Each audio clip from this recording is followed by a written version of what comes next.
If you want to help Myth Vision Podcast grow, you can join our Patreon. There are different tiers, as well as help out with PayPal. Thank you so much. Don't forget to like, subscribe, share, and comment.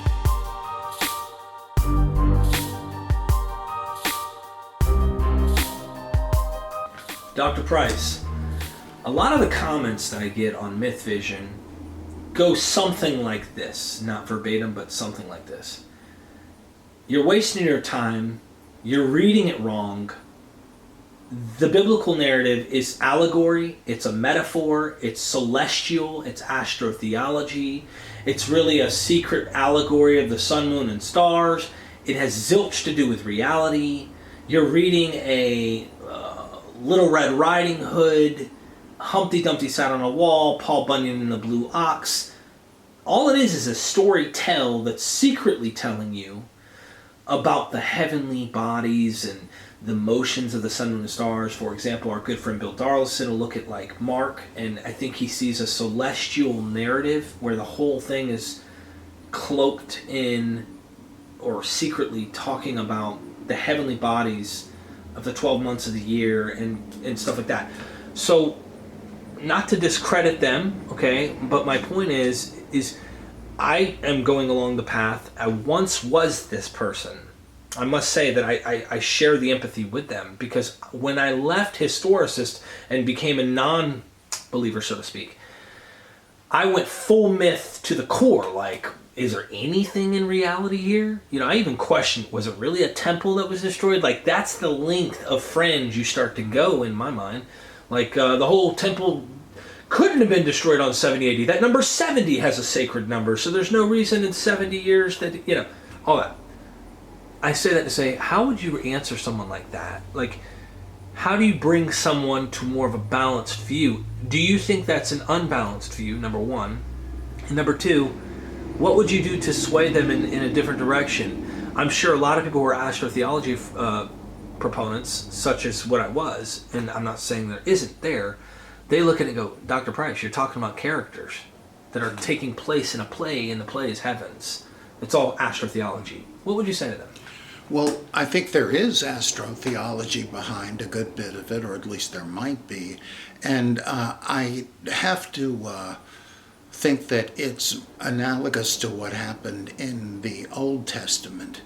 I don't think you can really deny the research of Ignaz Goldziher, who's a great Hungarian scholar of Judaism and Islam and the Bible.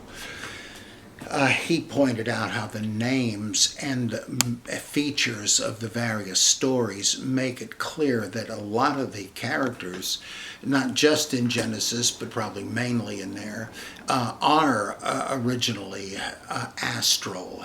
That there are various sun gods whose identity as such is pretty manifest from their names. In the case of Samson, it simply means the sun. But other ones too: Moses, Enoch, Elijah, Esau, and so forth.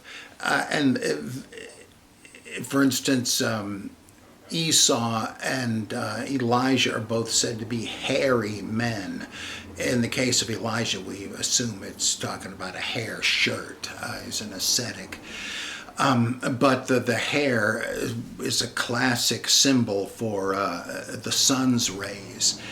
And there are Moses' shining face when he comes out of the tent of meeting. That kind of fits with Psalm 19, which says the sun comes out of his tent like a bridegroom rejoicing, which Samson does in his story after he's married. And then there are characters that are moon symbols, like Elisha. It makes a big deal about how he's bald. They usually don't go into stuff like that, details of personal appearance, unless there is some kind of a hinting significance. And Elijah, the sun, is succeeded by Elisha, the moon. There's the rivalry between Esau and Jacob. Jacob is said to be a smooth man, not hairy like his brother, and they're competitors for the blessing of their father. Isaac was also a sun god because, like Samson, he's weak and infirm when he loses his sight, when he's blind, no light, etc. And so on. There are a bunch of, or look at the things that Samson does. He scorches the Philistines' corn. I live down south in North Carolina, where every summer you hate to see the corn stalks having withered from the sun scorching it. Well, that's what he did.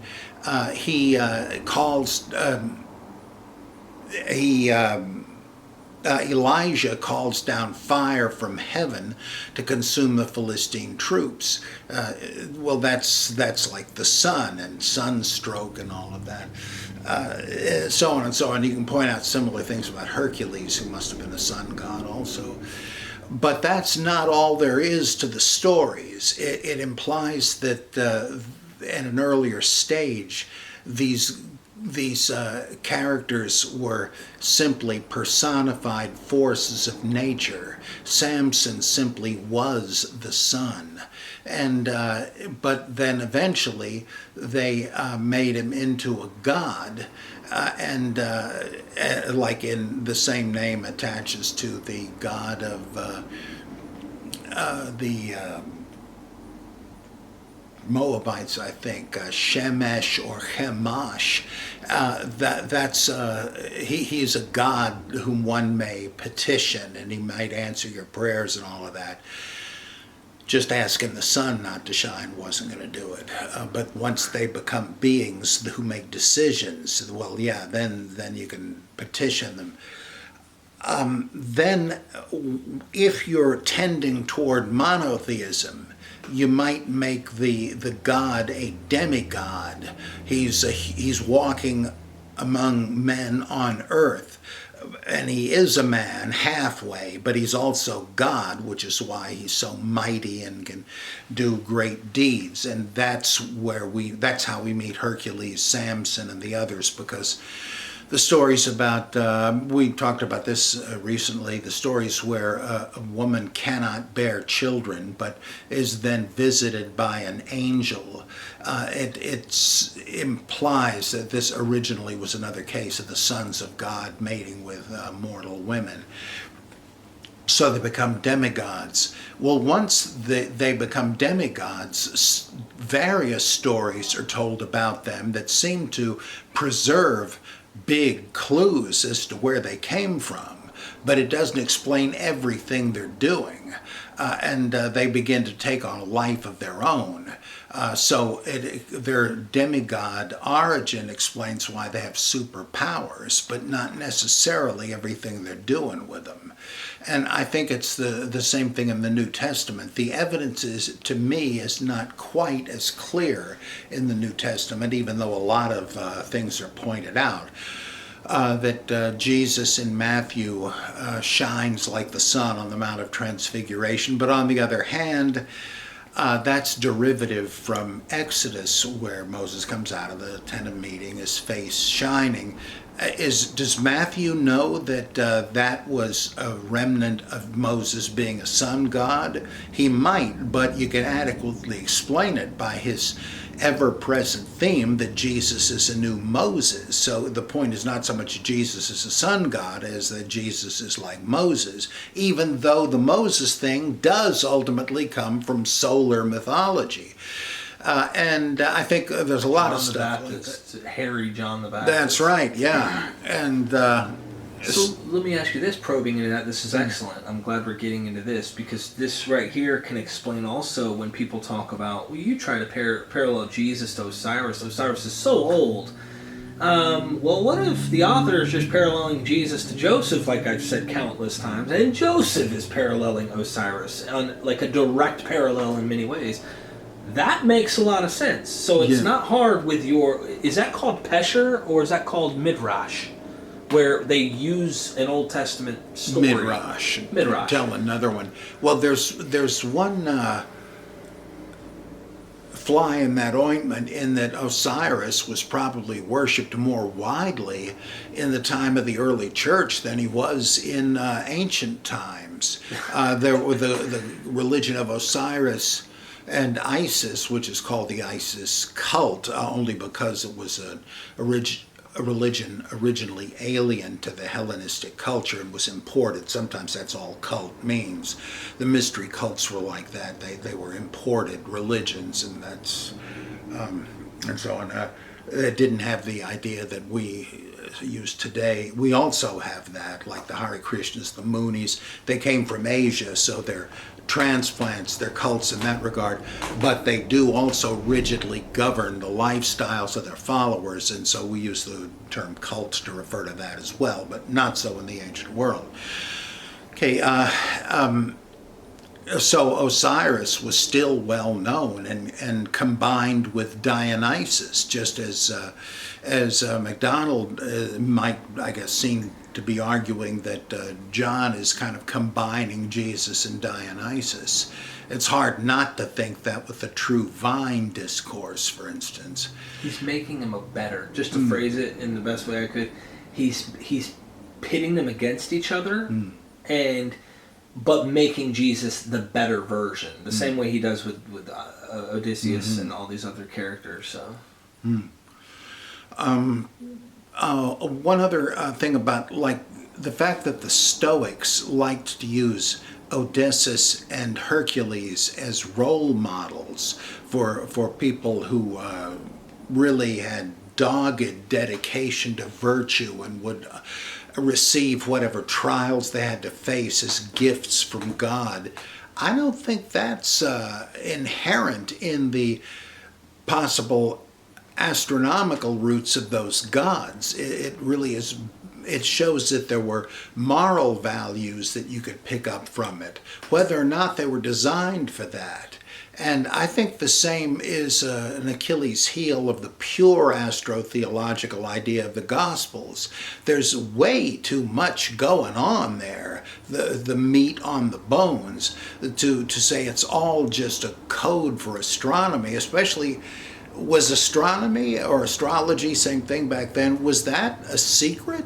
I know there were the scribes, some of them specialized in that, but they just flat out described the way they thought the heavens and the heavenly bodies worked in First Enoch and other books. And not everybody had access to those, so it was sort of an elite thing, but was it secret knowledge they had to encode? I don't know, but I'm not sure you would keep that a secret by concealing it in the narratives of the Gospels. But beyond that, there's just too much moral teaching and so on that I don't see how it would come out of astrology. I mean, I'm sure the astrologers were moralists, but I don't see how that part of these stories would. Does the Sermon on the Mount really have anything to do with astronomy? Right.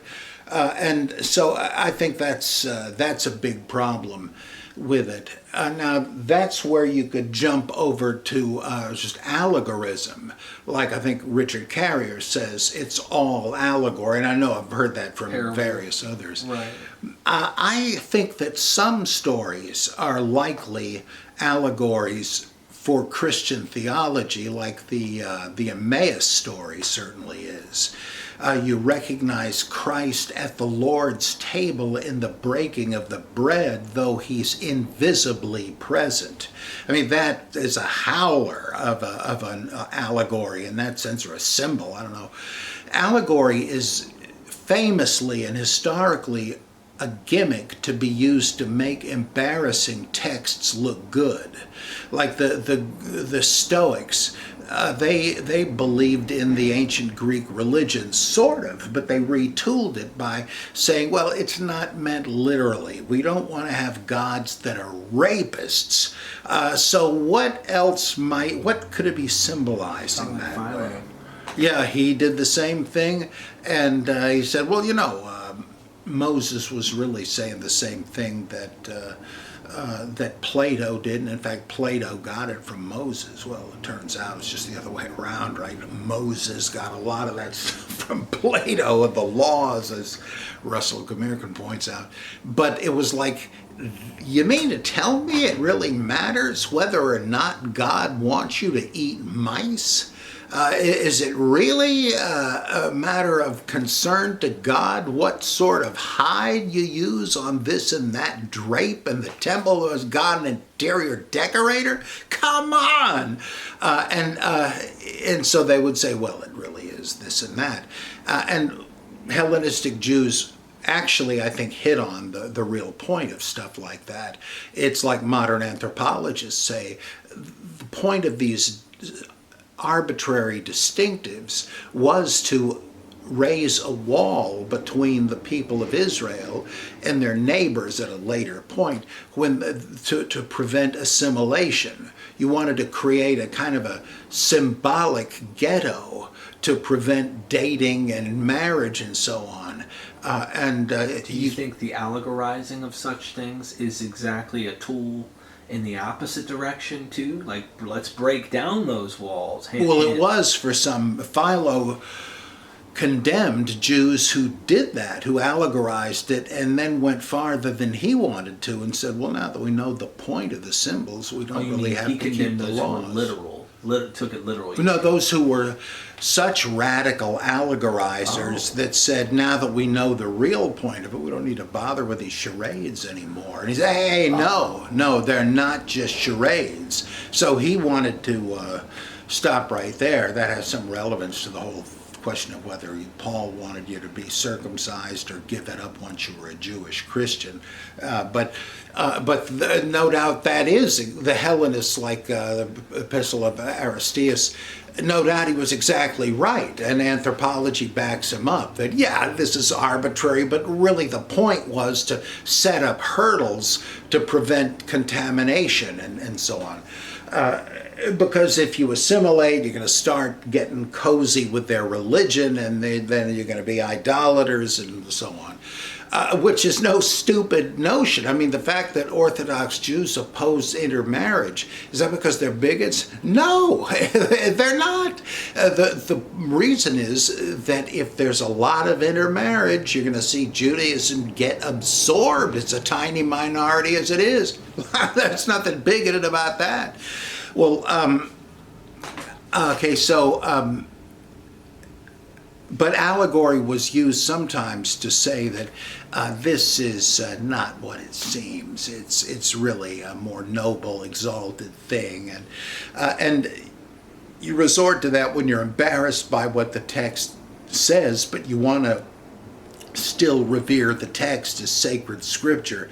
And I wonder if that's not happening when radical critics say, well, it's not literal, it's not even supposed to be literal. John Dominic Crossan says that. They would have been, the gospel writers would have been amazed that later Christians had taken this literally. I don't think so. They might, and oh yeah, some other things, allegory.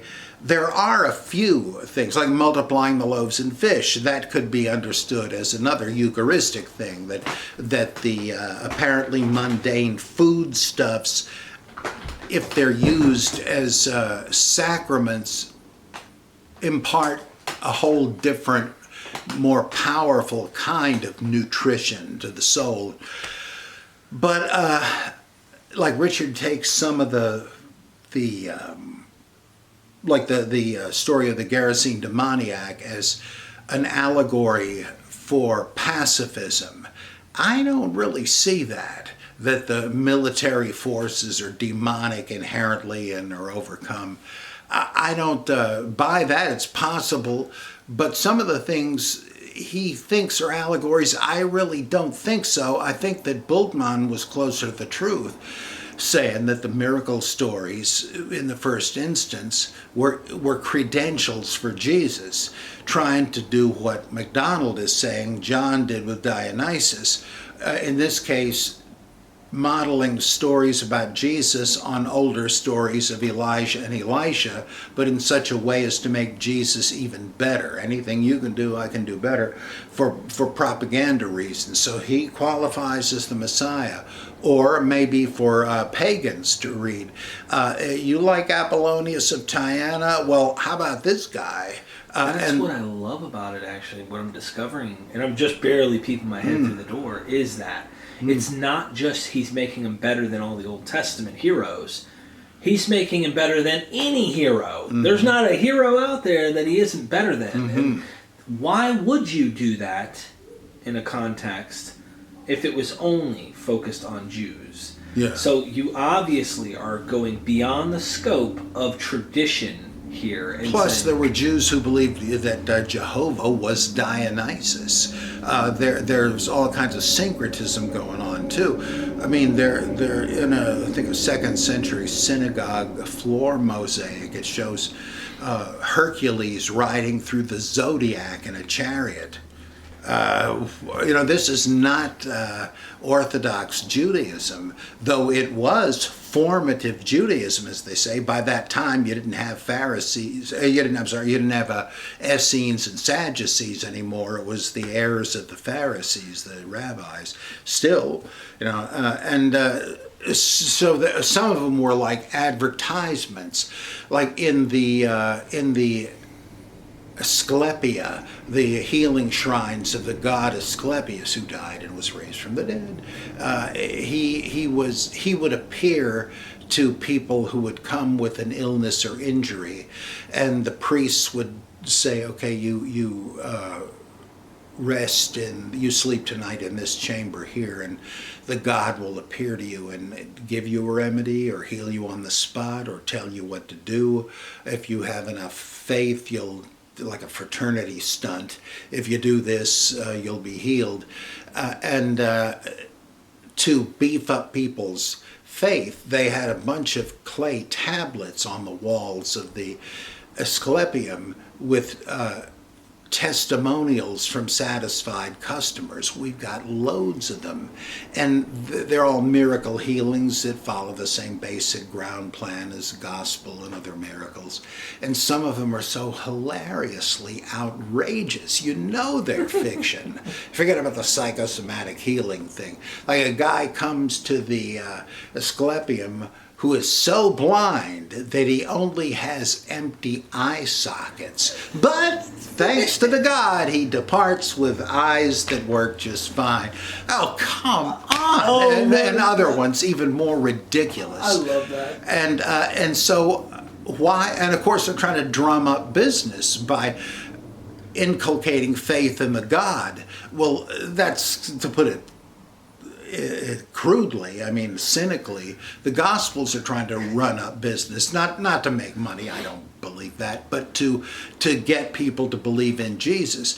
One way you can tell that is in a brilliant study in the great book Tradition and Interpretation in Matthew by Gunther Bornkamm, Gerhard Barth, and Heinz, can't think of his last name. Anyway, a great book of essays. And one of them, I forget which one, does this essay about how miracle stories are slightly different in Matthew from Mark. And he looks at them closely and he says, well, Mark is, let's say, the story of the woman with the hemorrhage interlocked with the woman with Jairus' daughter. In Mark, that complex is longer than it is in Matthew, and that's usually the case when they parallel. Matthew has abridged Mark because he has more stuff to stick in. Well, one of the changes in this is not just for length. Jesus doesn't speak to the woman with a hemorrhage until he turns around and hears her story. I figured if I could just touch the hem of your garment, I'd be healed. Then he says, woman, your faith has made you whole.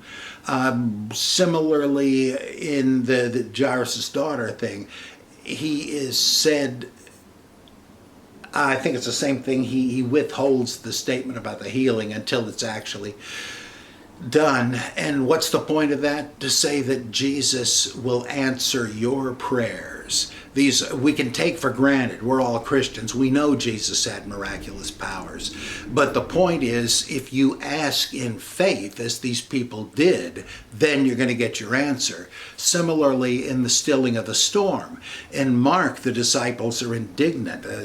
Wake up! What's the matter? We're drowning here. You know, help us bail the thing out. And he says, oh, you of little faith, and so forth.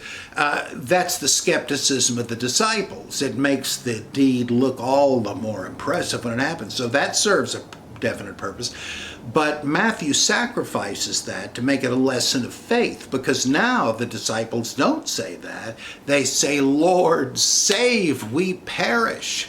I mean, that's prayer language. Why? Well, because it's this agenda of, yeah, we know Jesus can do anything. He can leap tall buildings in a single bound. Yeah, but the thing is, you need to prayerfully ask. As James says, ye have not, for ye ask not. And that's the point here. That isn't exactly an allegory. I mean, maybe I'm splitting hairs, but I don't think so. It's kind of an exemplary story, you might say, like the thing where Jesus is going to heal the deaf, mute, epileptic, the son of this guy who's gotten no satisfaction from the bumbling disciples. And he gives Jesus the case history, and he says, if you can do anything, please help us. And Jesus says, if you can do anything? Then the guy says, Lord, I believe, help my unbelief. That's a classic, though that's already in Mark. There is the most profound statement about faith in the Bible. And who says it? Jesus, an apostle, a prophet? No, just some guy. To me, that is just so powerful. He really gets to the heart of the challenge of faith. Well, I do believe, but this is hard to believe. That is so profound. I think it's interesting. In John, it's obvious used as a polemic, a psychological polemic here. Blessed are those who do not see, yet still believe. I think that is so apologetics. He's turned into the audience. He is literally not even talking to Thomas. He's not even talking to the disciples. They've already seen. Who are you talking to? Nobody's there that you're really talking to but the reader. And that's literally it. So whoever picks up this book is reading this going, blessed are those who don't see. I didn't see it. But I believe. Oh, I'll believe it. Because, you know, the story has caught you. It's like a movie. You're like hooked into the 7 miracles. He's already resurrecting guys who are rotting corpses. You betcha I want him to help me out. So, anyway, there's a lot more that could be said on this. I just got to stick in one other thing. Go ahead. I had the great privilege of speaking to the late, great fundamentalist New Testament scholar Merrill C. Tenney. He's another one of these guys who, he's got the apologetical blinders on, but within the space allowed them, they really are scholars who know the text. And Tenney was listing off a bunch of topics that I might want to write about. And he said parallels between 1 Peter and John. Well, one of those is where 1 Peter says, Jesus, this and that, whom you love, never having seen him. Well, that's kind of interesting. It's almost the same sort of thing. And so I think there's too much else going on to reduce the fictive gospel stories to one. That's totalizing it, as they say. And it's because there are layers to the gospel and there are redactions that have different agendas and are informed by different things.